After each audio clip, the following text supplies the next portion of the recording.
There you have it. Now, as we look at the world, I ended up with this pile of questions from this morning, tried to sort of consolidate some of the key issues. And there were probably 10 people that wanted you to talk a little bit more about Zimbabwe. Okay. Let me go back to a little history. We got Mugabe to enter free and fair elections and to agree on a constitution that would not be changed for 10 years. That constitution gave whites 20% of the votes, even though they were 3% of the population. But part of that agreement was that the U.S. would give $75 million a year for land reform for 10 years. The British would give $1 billion for land reform, and that we would work together on a pattern of land reform to be started after 10 years. Nothing would change with land and the economy or the percentages in 10 years. The Constitution could not be amended for 10 years. They kept it for 10 years, and at the end of 10 years, people started raising questions about land reform. Now, you have to remember that in Africa, the land that was taken from people was taken in the 40s and 50s, much of it. In South Africa, some of it in the 60s and 70s. So it's not like us and the Indians. People are alive who remember living where there's now a government building.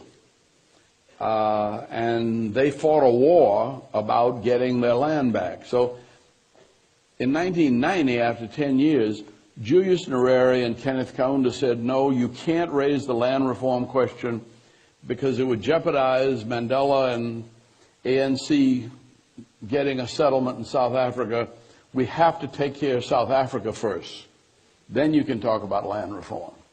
Well, in the meantime, the U.S. didn't come up with money because Reagan reneged on that and Margaret Thatcher backed down on the British commitment.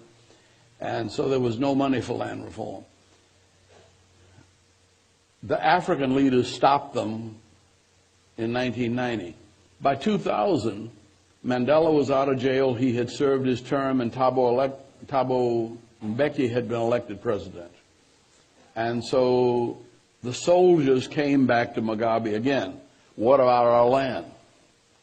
And he said, well, they took it from you, take it back. And they started this taking back land. Now, surprisingly, during that period, the year or so of transition, the actual numbers of people killed were around 200 people in 2 years. Only 12 of them white farmers. And most of the killing had been done in places, whites and blacks were killed not as a political threat, but they were killed as a result of quarrels and fights that spun off where everybody was drinking too much.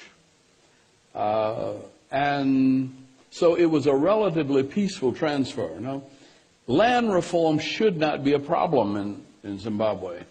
One landowner had 475,000 hectares of land.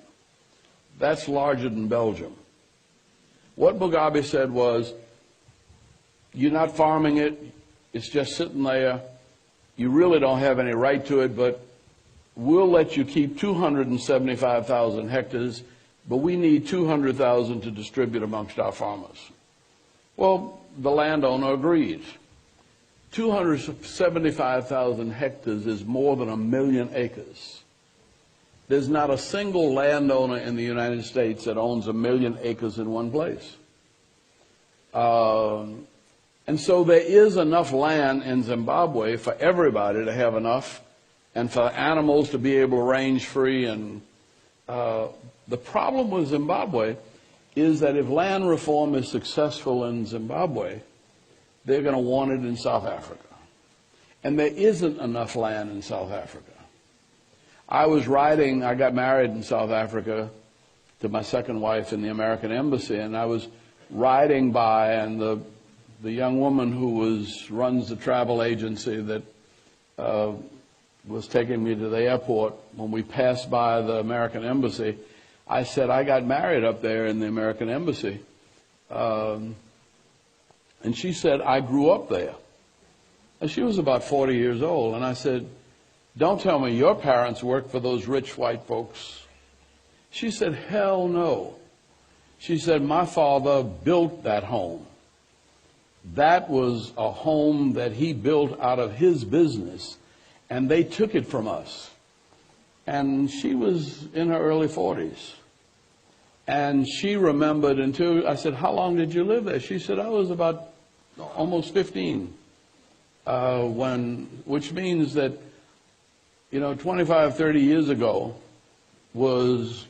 and this was about, 5 or 6 years ago now. But that as late as for a 40, 50-year-old woman to remember growing up in a home that had been taken from her family. And I said, well, has the new government done anything to repatriate her? Oh, she said, they just give in the runaround. They're as bad as the other one. See?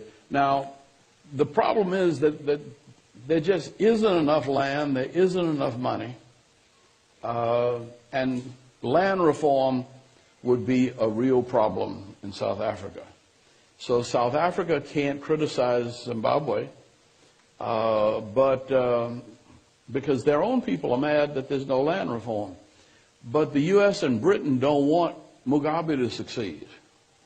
But I don't think there's any way to stop it, because Mugabe is not hurting Zimbabwe. The U.S.-British embargo is hurting Zimbabwe. It's just like, is Castro hurting Cuba, or is the embargo hurting Cuba? If you didn't have an embargo on Cuba, Castro would have been changed or gone, and all of Cuba would have been doing better. The embargo does not hurt Mugabe. It hurts the people.